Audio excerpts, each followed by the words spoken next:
You are watching Educational Broadcasting Channel.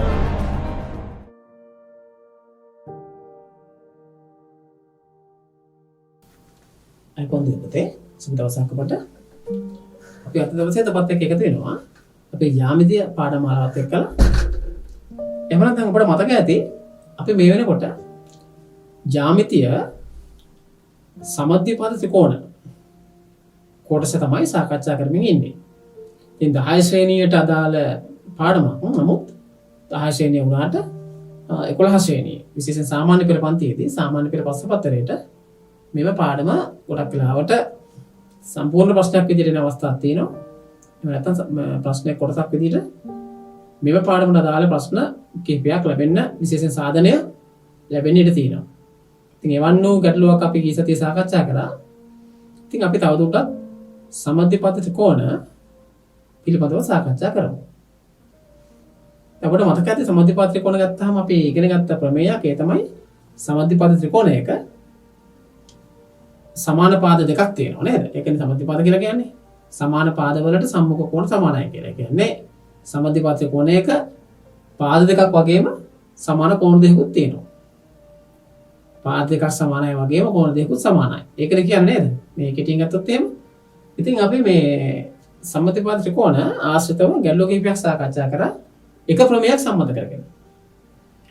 ඊට තව ප්‍රමේයක් තියෙනවා. එක ප්‍රමේයම නෙමෙයි අපි කලින් සාකච්ඡා කරා මේක. ඒක කියන්නේ සමද්විපාද ත්‍රිකෝණ ප්‍රමේයේ විලෝමය. විලෝමය කියලා කියන්නේ ප්‍රතිඵලයක්කින් තව එකක් කියනවා. එකකින් අපි කියනවා මෙන්න මේක මෙන්න මේ දේ වුණොත් මේ දේ වෙනවා. ඊළඟට ඒක අනිත් පැත්තට යනවා මේ දේ වෙනවා නම් මේ දේ වෙනවා. ඒ සමහර අවස්ථා තියෙනවා විලෝමය කියන එක සත්‍ය නොවන අවස්ථාවක් තියෙනවා. විලෝමයේ සත්‍ය වෙන අවස්ථාවක් තියෙනවා. විලෝමයේ ප්‍රමේයක් විතර ගන්න පුළුවන් අවස්ථාවක් තියෙනවා. ඉතින් දැන් මේ ප්‍රමේය කෙටි කරන්න ගොඩක් වෙලාවට ප්‍රමේය අඩු කරලා තියෙනවා අපේ අච්චි පොත් ගත්තොත් නම්. නමුත් මේ විලෝමයත් අපිට ප්‍රමේයක් විදියට සලකන්න පුළුවන්, සාකච්ඡා කරන්න පුළුවන්, සාධනය කරන්න පුළුවන්. මම අද දවසේ උත්සාහ කරන්නේ සමද්විපාද ත්‍රිකෝණ ප්‍රමේයේ විලෝමයවත් එක්ක සාකච්ඡා කරන්න සහ සාධනය කරන්න. වල මේ වගේ. එන්න මේ වගේ ත්‍රිකෝණයක් මේ සමද්විපාද ත්‍රිකෝණයක් කියන්නේ නේද? එතකොට මේ පාදයේ සහ මේ පාදයේ සමානයි. සමානයි නම් මේ කෝණ දෙක සමානයි. ඕකනම් අපි ඉගෙන ගත්තේ ප්‍රමේය.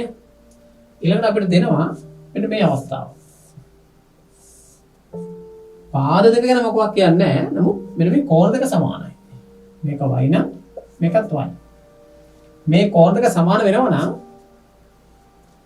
ඒ කෝණ ඉස්සරහින් තියෙන පාද. ඒ කියන්නේ මෙන්න මේ පාදය සහ මේ කෝණ ඉස්සරහින් තියෙන පාදය මෙන්න මේ පාදය. ඒ පාද දෙක සමාන වෙනවා කියලා. මේ ක්‍රමයේම අනිත් පැත්ත.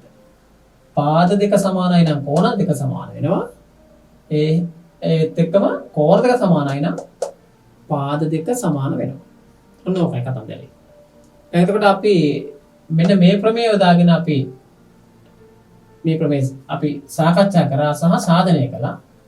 මෙන්න මේ ප්‍රමේය ගැන අපි කතා කරා විතර අපි මේ ප්‍රමේය සාකච්ඡා කරන්න උත්සාහ කරේ නැහැ. විශේෂයෙන් සාධනය කරන්න උත්සාහ කරේ නැහැ මේක. අපි සාකච්ඡා කරා යම් තාදුරකට ගැඹුරින් සාකච්ඡා කරේ නැහැ. ඒක ඇතුළේ අදහස් කරේ. මේ ප්‍රමේය ගැඹුරින් සාකච්ඡා කරේ නැහැ. නමුත් අපි යම් තාදුරකට මේක සාකච්ඡා කරා පුංචි පුංචි ගැටලු කීපයකට විසඳුවා නේද? මතකයි නේද ඔබට? හොඳයි. එහෙනම් අපි අද බලමු මේ ප්‍රමේය විලෝමය සාධනය කරන්න කොහොමද කියලා. අපි විලෝමය කියමු බලන්න. ත්‍රිකෝණයක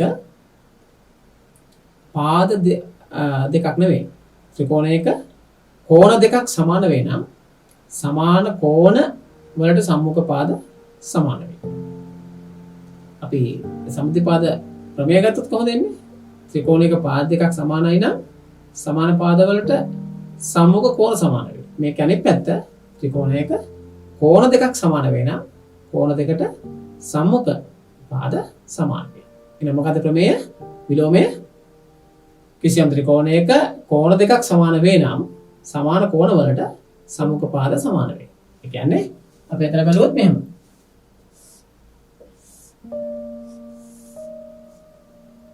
මේ කෝණය සහ මේ කෝණය සමානයි නම් එතකොට මේක ABC කියලා. මේක එතකොට දෙනවා අපිට ABC කෝණය සමානයි ACB කෝණය. මේක තමයි දත්තේ වෙන්නේ. එහෙම වෙනවා නම් අනිවාර්යයෙන්ම මේ පාත් දෙක සමාන වෙන්න ඕනේ. ඒ කියන්නේ AB සහ AC.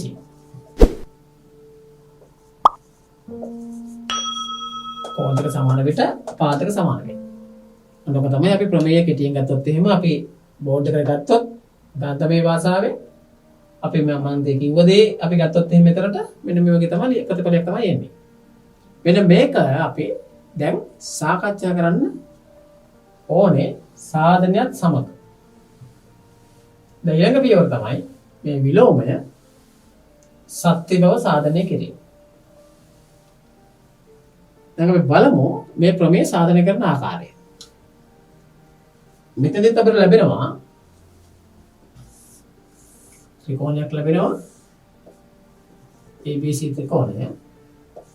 මේක දත්තේ විදිහට අපිට එනවා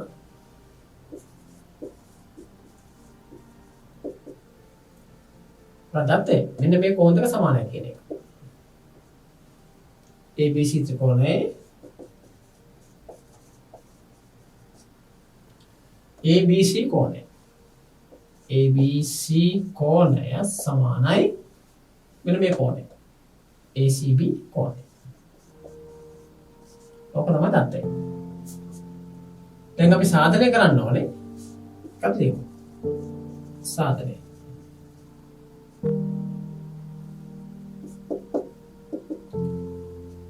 සාධනය කරන්න ඕනේ මොකද්ද? සාධනය කළ යුත්තේ. සාධනය කළ යුත්තේ තමයි මේ පාදයයි සමාන බව. ඒ කියන්නේ AB සමානයි AC බව. right. එකත් හරි. ඊළඟට අපි සාධනයට යන්න ඕනේ නේද? අපි සාධනයට යන්න ඕනේ. සාධනයට යන්න අපිට මෙතනින් පුළුවන්ද? අපිට මෙතනින් අපිට යන්න බෑ. අපි මේක නිර්මාණය කරගන්න ඕනේ. මොකද දැන් අපිට පේන මේ ත්‍රිකෝණයක් විතරයි. අපිට අංග සම්මයෙන් යන්න හෝ කිසියම් වෙනත් ආකාරකින් යන්න පාත් එකක් නැත්නම් පාරක් මේකේ පේන්නේ නැහැ. ඒ නිසා අපි මෙතන අපි ඉස්සෙල්ලා කරා වගේ මෙතනත් කරන්නේ මෙන්න මේ කෝණය BAC කෝණය සමච්ඡේදක යන ගන්නවා. මෙන්න මේ ආකාරයට.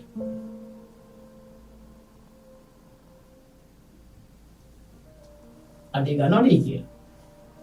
මේ නිර්මාණය අපි දිනා මෙන්න මේම නිර්මාණය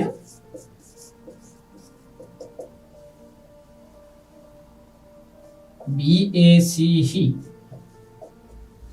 සමච්ඡේදකය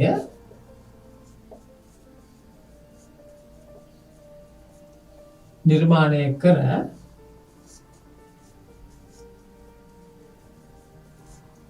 BC හමු ලක්ෂය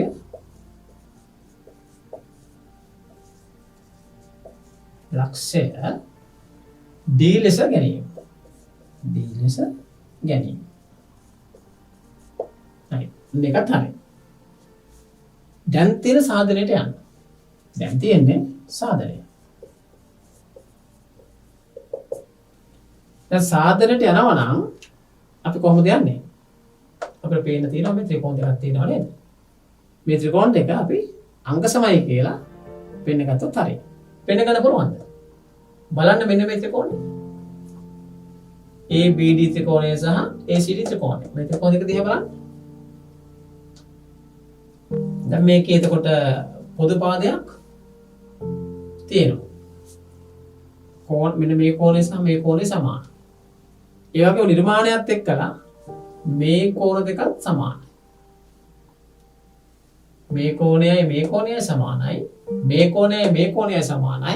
ඊට අමතරව නිර්මාණයත් එක්කලා පාදයක් දෙකේම සමාන වෙනවා. මේ පාදේ කියන්නේ පොදු පාදේ. AD පොදු පාදේ. එහෙමනම් දැන් අපිට මෙතන කෝණ දෙකක් සහ පාදයක්. කෝණ දෙකක් සහ පාදයක් සමානයි කියලා පේනවා අනුරූපව. එහෙමනම් දැන් අපිට මේ ත්‍රිකෝණ දෙක අංග සමයි කියලා පෙන්වන්න පුළුවන් කියන්න පුළුවන් මොකද අවස්ථාව? කෝණ දෙකක් සහ අනුරූප පාදයක්. ඒ කියන්නේ කෝකෝ පා. කෝණ දෙකක් සහ අන්තර්ගත පාදයක්. කෝකෝ පා. කෝකෝ පා අවස්ථාව යටතේ මේ ත්‍රිකෝණ දෙක අපිට අංග සමයි කියලා පෙන්වන්න පුළුවන්. එහෙම නැත්නම් අංග සමයි නම් මොකද වෙන්නේ ඊගාවට? අංග සම ත්‍රිකෝණ වල අනුරූපාංග යටතේ අපිට පුළුවන් මෙන්න මේ කෝණය ඉස්සරහින් තමයි BA නැත්නම් AB රේඛාව තියෙන්නේ, පාදය තියෙන්නේ. මේ කෝණය ඉස්සරහින් තමයි AC පාදය තියෙන්නේ. එහෙනම් AB පාදයට අනුරූප අංගය තමයි AC. ඒ දෙක සමානයි. AB සමානයි AC. අපිට අවශ්‍ය කරන ප්‍රතිඵල එහෙනම් පැහැදිලිවම ඇවිල්ලා තියෙනවා නේද? කොහොමද එන්නේ? යන පාර මොකද්ද? ත්‍රිකෝණ දෙක අංග සම කරන්න ඕනේ. අංග සම කරන්න යන්නේ අපි කෝකෝපා අවස්ථාව යටතේ. එහෙනම් අපි මේක ලියමු. කොහොමද අපි ලියන්නේ? ABD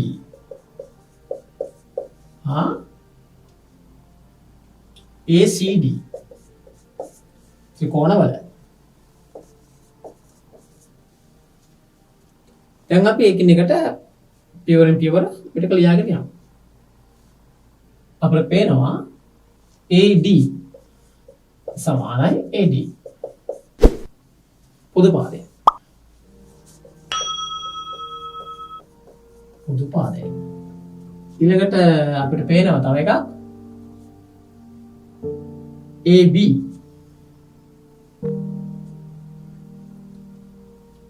ABD කෝණය. ABD කෝණය සමානයි ACD කෝණය. ACD කෝණය. මේ මොකද්ද? ඒක ගත්තේ කොහොමද? ඒ තමයි தත්ත්වය. දත්තේ තියෙන්නේ එහෙම. දත්ත අනුව ගන්න පුළුවන් දත්තය. දත්තය අනුව. කෙලිම දත්තය කියලා කියන්න බෑ. දත්තය අනුව. නැත්නම් දත්තයට අනුව. ඇයි? දත්තෙන් තියෙන්නේ අපිට AB නැත්නම් ACB සහ ABC කියලා. අපි ඒක පොඩක් නිර්මාණයක් කරලා ලී කියලා බෙදෙන්න අරගෙන එහෙම තමයි මේ කඩාගෙන අරන් තියෙන්නේ. ඒ නිසා අපි දත්තයට අනුව කියලා තමයි මෙතන දාන්නේ. දත්තය අනුව නැත්නම් දත්තයට අනුව. තවත් එකක් අවශ්‍යයි නේද? තව සම්බන්ධයක් අවශ්‍යයි. මොකක්ද ඒ ගැන අපි අරගන්නේ? මේ කෝණය සහ මේ කෝණය. ඒ කියන්නේ BAD කෝණය සහ BAD කෝණය සමාන වෙනවා කාටද?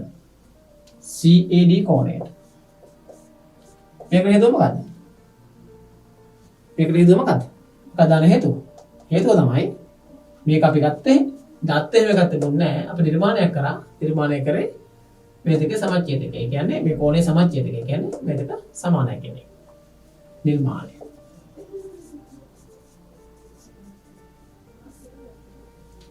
right. එහෙනම් දැන් අපිට කියන්න පුළුවන් මේ ත්‍රිකෝණ දෙක මක් වෙනවද? මේ ත්‍රිකෝණ දෙක අංග සමයි.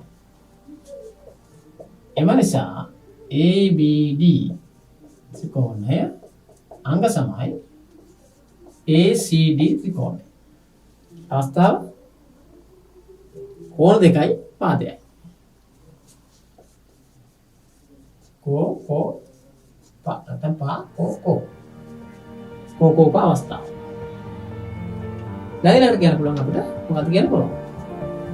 AB සමානයි AC. කොමර්ෂා AB සමානයි ACB. හේතුව අංග සම ත්‍රිකෝණවල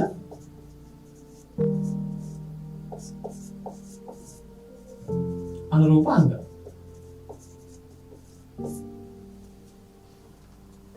පැහැදිලි නේද? මේ ආකාරයට තමයි සමද්විපාද ත්‍රිකෝණ ප්‍රමේයේ විලෝමයේ සාධනය කරන්නේ. පැහැදිලිද? සමද්විපාද ත්‍රිකෝණයේ විලෝමය. සමද්විපාද ත්‍රිකෝණය අපි ප්‍රමේය සාධනය කරා. සමද්විපාද ත්‍රිකෝණ ප්‍රමේයේ විලෝමය මේ ආකාරයට අපි සාධනය කරා. හොඳයි. අප කලින් කිව්වා මේ ප්‍රමේය සාධනය කරන්න එක පියවරක් නෙවෙයි තියෙන්නේ. අපිට ඕනතරම් ක්‍රම තියෙනවා. අපි ඉගෙන ගත්ත ජ්‍යාමිතික සිද්ධාන්ත, ජ්‍යාමිතික ප්‍රමේයයන් විවිධ සිද්ධාන්ත තියෙනවානේ. ඒ සිද්ධාන්ත අපි දකින විදිය වෙනස්. දැන් කෙනෙක් මේ ක්‍රමය දැක්කම දැක්ක වගේම තව කෙනෙකුට තවත් ක්‍රමයක් පේන්න පුළුවන්. ඉතින් ඒ ඕනම ක්‍රමයක් ඔස්සේ ගිහිල්ලා අපිට සාධනය කිරීම කරන්න පුළුවන්. හැබැයි යන පාර දිගේ නිවැරදිව යන්න ඕනේ. තර්කානුකූලව යන්න ඕනේ. ඒක තමයි වෙන්න ඕනේ. අපි මොන පාත් එක මොන පාර තෝරගත්තත් ඒ යන පාරේ හරි විදිහට යන්න ඕනේ. අපි දැන් කිසියම් තැනකට යන්න පාරවල් කිහිපයක් තියෙනවනේ. බොහෝ අවස්ථාවල එක පාරක් එහෙම නැත්නම් පාරවල් දෙකක් පාරවල් තුනක් නෙවෙයි 4ක් 5ක් තියෙන්න පුළුවන්. ඔතෙන්දී අපි තෝරගන්නේ කෝකේද? කොයි පාරද අපි යන්නේ? හැම පාරකම වෙනවද? අපි වඩාත් පහසු නේද? වඩාත් කෙටි ඒ වගේම අතරමඟදී දුෂ්කරතා හමු වෙන්නේ නැති දුෂ්කරතා අවම මාර්ගයේ තමයි යන්නේ. අපි හිතමු දැන් වංගු තියෙන පාරක් තියෙනවා. එහෙම නැත්නම් අපලං වෙච්ච පාරක් තියෙනවා. එහෙම නැත්නම් දැනටත් කන්ස්ට්‍රක්ෂන් එහෙම නැත්නම් ඉදිකිරීම කටයුතු කරගෙන යන පාරක් තියෙනවා. ඒත් එක්කම හොඳට කාපට් කරපු හොඳටම තියෙන හොඳට පළල්ව හදලා තියෙන තව පාරක් තියෙනවා. ඉතින් අපි ගොඩක් වෙලාවට ඉතින් අපි ඒලාට තෝරගන්නේ පොඩ්ඩක් දිග වැඩුණක් කමන්නේ නැහැ සමහරවල් නේද? කිලෝමීටර් කිහිපයක් වැඩුණක් කමන්නේ අර හොඳට හදලා තියෙන පාරේ අපි යනවා. ඒ අපි පහසුව. තව කෙනෙක් ඒ පාර දිගයි මේ පාර ගියොත් දුර අඩු නිසා ඔය වලකොඩේ තියෙන එහෙම නැත්නම් ඉදිකිරීම කටයුතු සිද්ධ වෙමින් පවතින දුෂ්කර පාරක යන්න පුළුවන්. ඒ කෙනා තෝරගන්න ආකාරය. ඒ වගේ තමයි අපිට ගැටලු විසඳද්දී විවිධ මාර්ග තියෙනවා, විවිධ පාරවල් තියෙනවා. ඒ යද්දී අපි තීරණය කරනවා කොයි පාරද යන්නේ කියලා. අපි දන්නේ එක පාරයි නම් මොකද වෙන්නේ? ඔය ගැටලුව වෙන්නේ පාරවල් කිහිපයක් දන්නවා කෙනාට. දන්නේ එකම එක පාරයි නම් එයාට ප්‍රශ්නයක් නැහැ නේ. කෝක තෝරගන්නේ කියලා. එයා දන්නේ මොකද්ද? ඒ පාර එයා යනවා. ඒක අමාරු පාර වෙන්න පුළුවන්, දුෂ්කර පාර වෙන්න පුළුවන්, පහසු පාර වෙන්න පුළුවන්. එහෙම නැත්නම් ඔය මාර්ග තදපතේ ඊටාම වැඩි පාර වෙන්න පුළුවන්. ඔය පහසු පාර වෙන්නත් පුළුවන්. කෝකද දන්නේ? හැබැයි එයා දන්නේ එකයි. ඒ වගේ අපේ දරුවොත් ගොඩක් වෙලාවට මතකයට එන්නේ එකම එක ක්‍රමයයි. එකම එක පියවරයි. තමන්ගේ මතකයට එන ක්‍රමය නැත්නම් ක්‍රමය ඒ ක්‍රමය ඔස්සේ යන්න. කිසි ගැටලුවක් නැහැ. තමන්ට ක්‍රම කිහිපයක් මතක් වුණොත් මේක කරන්න. ක්‍රම කිහිපයක් පෙරුණොත් ඒ ක්‍රම කිහිපය සලකා බලලා මෙන්න මේ ක්‍රමය වඩා පහසුයි, මේක වඩා ඉක්මන්, මේක අඩු කාලෙකින් කරගන්න පුළුවන් කියලා තමන්ට දැනෙනවා නම්, තමන්ට හැඟෙනවා නම් ඒ ක්‍රමය තෝරගන්න. සමහර ලාවට කොයි ක්‍රමෙත් එක වෙන්න පුළුවන්. සමහර දරුවන්ට මේ කොයි ක්‍රමෙත් එක වෙන්න පුළුවන්. ක්‍රම 10ක් 15ක් වුණත් මතකෙට එන්න පුළුවන්. කොයි ක්‍රමෙන් ගියත් මට එකයි කියලා මේ හිතෙන්න පුළුවන්. ඒ වුණොත් එහෙම මම කිසි ගැටලුවක් නැහැ. තමන්ට හිතෙච්ච ක්‍රමයකින් යන්න පුළුවන්කම තියෙනවා. හොඳයි. එහෙනම් මම තව ක්‍රමයකින් මේ ප්‍රමේය පෙන්වන්න සාධනය කරලා බලමු මේක.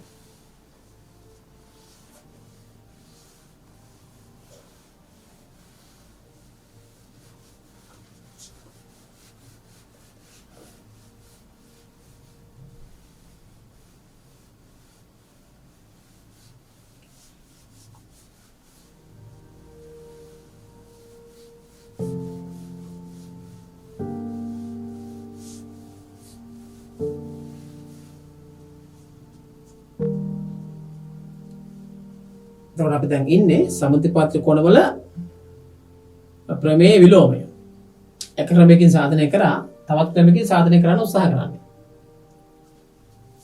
බලමු මොකද ක්‍රමය කියලා. මේ විදිහට ABC ත්‍රිකෝණය අපිට දීලා තියෙනවා. මෙන්න මේ කෝණ දෙක සමානයි කියලා දීලා තියෙනවා. අපිට පෙන්වන්න ඕනේ මේ පාද දෙක AB සමාන AC කියන සම්බන්ධතාවය අරන් පෙන්නන්න ඕන.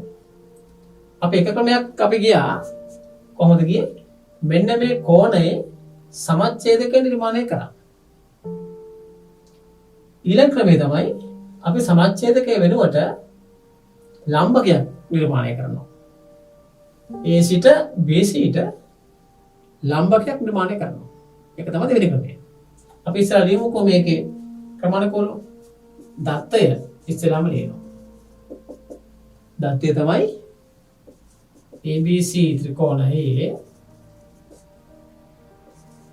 ABC කෝණය සමානයි ACB කෝණය. ඔක තමයි දත්තය. අපි සාධනය කරන්න ඕනේ. සාධනය කළ යුත්තේ. අපි සාධනය කරන්න ඕනේ.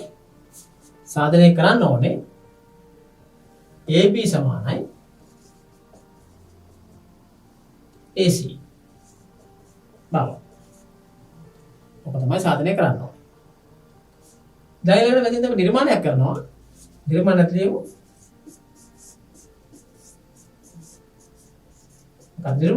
නිර්මාණය තමයි AC ට BC ට ලම්බකයක් නිර්මාණය කර තකිරීම. අපි ලම්බකයේ නම කිරීම දාන්න පුළුවන් AC ට BC ට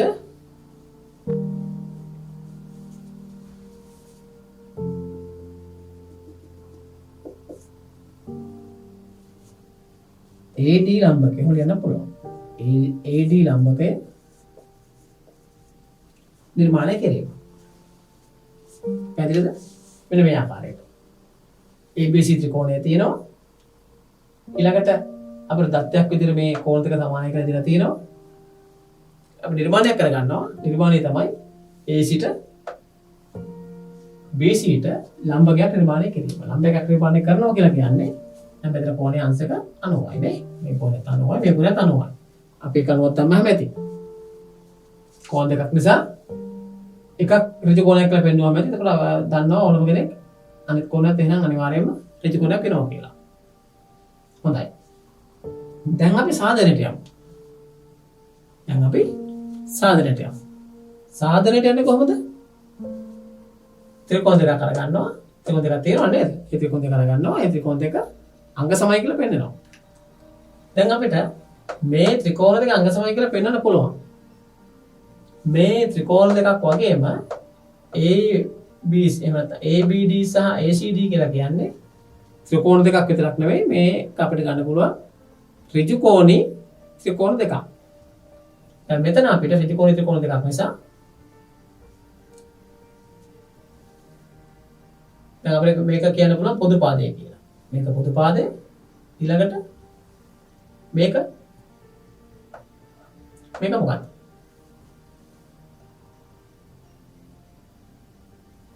ඊළඟට මෙතන තියෙනවා ලම්බකයක්. පැහැදිලිද?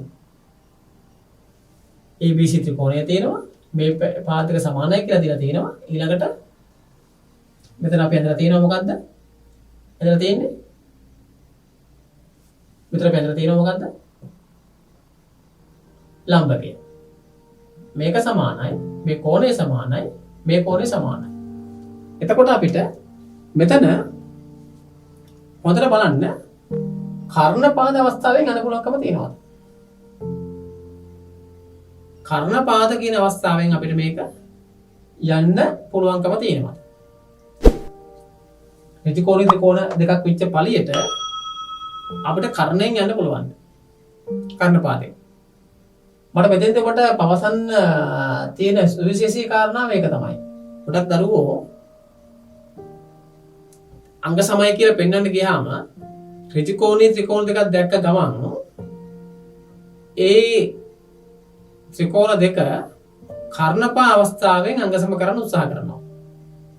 හැමතිස්සෙම ත්‍රිකෝණී විච්ච පළියට ත්‍රිකෝණ දෙක ත්‍රිකෝණේ උණයි කියලා කර්ණපාද අවස්ථාවෙන් අංග සාම්‍යයට යන්න බෑ. අංග සමය කියලා පෙන්වන්න බෑ.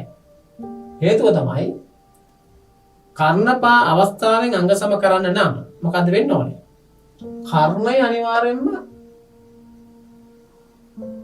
සමානයි කියලා අපිට කියන්න දත්තයක් තියෙන්න ඕනේ. එහෙම නැත්නම් නිර්මාණය ඔස්සේ කර්ණය සමාන වෙන්න ඕනේ. දත්තයෙන් හරි නිර්මාණයෙන් හරි කර්ණය සමාන වෙන්න ඕනේ. මේක කර්ණය සමානයි කියලා දීලා තියෙනවද? කර්ණය කියන්නේ AB සහ AC ත්‍රිකෝණ දෙකනේ සම්බන්ධ නෑ කර්ණය කොට. මොකද මෙතන පැහැදිලිව මේ අපිට හොයන්න තියෙන කියන්නේ පෙන්වන්න තියෙන එක. සාධනය කරන්න තියෙන එක. ඒක නිසා මේ ත්‍රිකෝණ දෙක ත්‍රිකෝණ වුණාට කර්ණපාද අවස්ථාවෙන් අපිට මේක සාධනය කරන්න බෑ අංග සමය කියලා. පෙන්වන්න බෑ අංග සමය කියලා. මොකද ඒක තේරුම් ගන්න.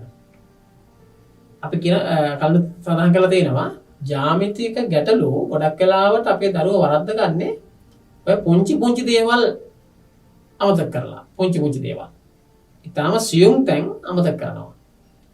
මේ ඒ වගේ වර්ධන තැන. මේ වගේ ත්‍රිකෝණ දෙකක් අංගසම කරන්න ගියාම බලුවට මේක ඍජුකෝණ ත්‍රිකෝණ දෙකක් විත්තිය පේනවා. ඉතින් මේක කර්ණපාද අවස්ථාවෙන් අංගසම කරන්න උත්සාහ කරනවා. බැලුවාම ඊට පස්සේ කර්ණපාද අවස්ථාව නෙවෙයි සාධනය කරලා තියෙන වෙනස් අවස්ථාවකින් ගැලපීමක් නැහැ. ඒ නිසා ලකුණු ලැබෙන්නේ නැහැ. හොඳයි. අපිට මේක සාධනය කරන්න පුළුවන් අංග සමයි කියලා මෙන්න මේක පොදු පාදයේ තියෙනවා. නේද? පොදු පාදයේ තියෙනවා. ඊළඟට මේ කෝණ දෙක සමානයි. ඍජු කෝණය තමයි අංශක 90 තමයි මේ කෝණ දෙක සමානයි. ඊළඟට මේ කෝණය සහ මේ කෝණය සමානයි දත්තයක් විදියට. මේ කෝණ දෙක සමාන වෙන්නේ නිර්මාණය අනුව මේ පාදය සමාන වෙනවා. කෝණ දෙකක් සහ පාදයක් අන්තර්ගත වෙනවා. එහෙනම් කෝකෝපා අවස්ථාව යටතේ තමයි මේ ත්‍රිකෝණ දෙක අපි ඉස්සෙල්ලා වගේම ඉස්සර කරා වගේ අංග සම කරන්න වෙන්නේ. පැහැදිලිද? ඒක නිසා මතක තියාගන්න ත්‍රිකෝණී ත්‍රිකෝණ දෙකක් ලැබුණු ඵලයෙන් අපිට කර්ණපා අවස්ථාව උපයෝගී කරගන්න බෑ. කර්ණපාද අවස්ථාව උපයෝගී කරගන්න නම් කර්ණය සහ පාදයක් සමානලා තියෙනොනේ ත්‍රිකෝණ දෙක ඍජුකෝණී වෙලා. ඊළඟට ඍජුකෝණී ත්‍රිකෝණත් අපිට මේ අංශක 90 කෝණය කෝණ දෙක සමානයිනේ ත්‍රිකෝණ දෙකේ නේද? මේ දෙක සමානයි. මේක සාමාන්‍ය කෝණ විදිහට අරගන්න පුළුවන්. කිසි ගැටලුවක් නැහැ. හැමතිස්සෙම ඍජුකෝණ ආවයි කියලා නැත්නම් ඍජුකෝණ ත්‍රිකෝණ වල ඍජුකෝණ තිබුණයි කියලා ඒක කර්ණපා වලින් යන්න ඕනේ කියන එක මේ අත්‍යවශ්‍යතාවයක් නෙවෙයි. පැහැදිලි නේද? ඒ කෝණ දෙක සමානයි අපිට ඒක මේ සමාන කෝණ දෙකක් කියලා අරගන්න පුළුවන්.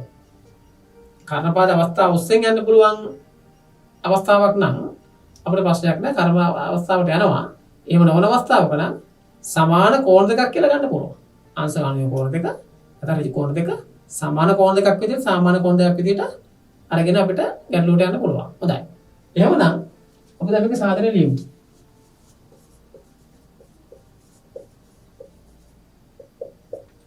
දැන් සාධනයට යනවා ABD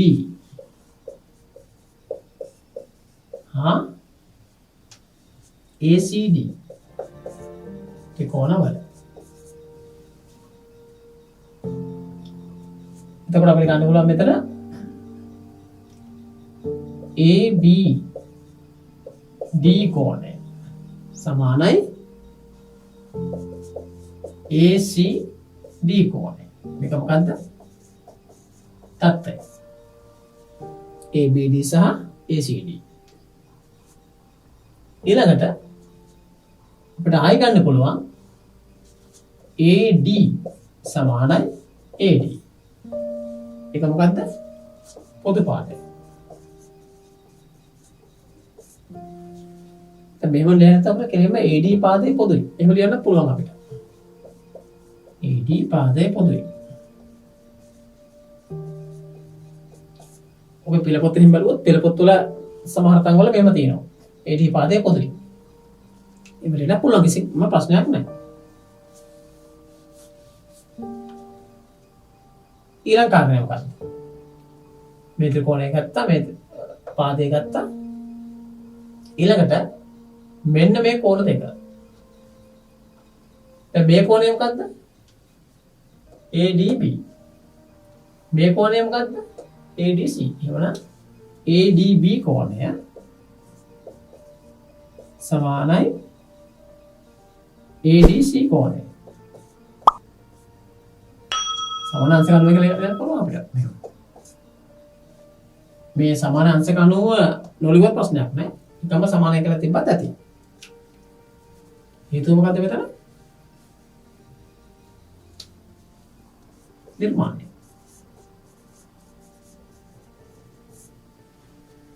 නිර්මාණය අනුව. එහෙනම් අපිට අවස්ථා තියෙනවා නේද? අවශ්‍යතා තුනක් සම්පූර්ණ කරලා තියෙනවා. එහෙනම් අපිට ABD ත්‍රිකෝණය අංග සමයි ACD ත්‍රිකෝණය කියලා ගන්න පුළුවන්. අවස්ථාව ලියනවා. අවස්ථාව මොකද්ද? කෝණයයි පාදයයි. කෝප අවස්ථාව. පැහැදිලිද? පැහැදිලි. හොඳයි. දැන් මේ දෙක අංග සමයිනේ. එහෙනම් අපිට පැහැදිලිව ගන්න පුළුවන් ඊගාවට සාධනය කළ යුත්තේ AB සමානයි AC. එම නිසා AB සමානයි AC කියලා ලියනවා. හේතුව අංග සම ත්‍රිකෝණවල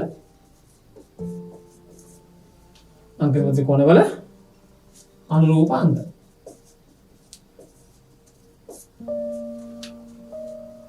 පැහැදිලි නේද? ඒ අපි සාකච්ඡා කරේ තවත් ක්‍රමයක් එහෙම තවත් ආකාරයකට මේ ත්‍රිකෝණයේ මේ සමද්විපාත ත්‍රිකෝණ ප්‍රමේයයේ විලෝමය සාධනය කරන ආකාරය.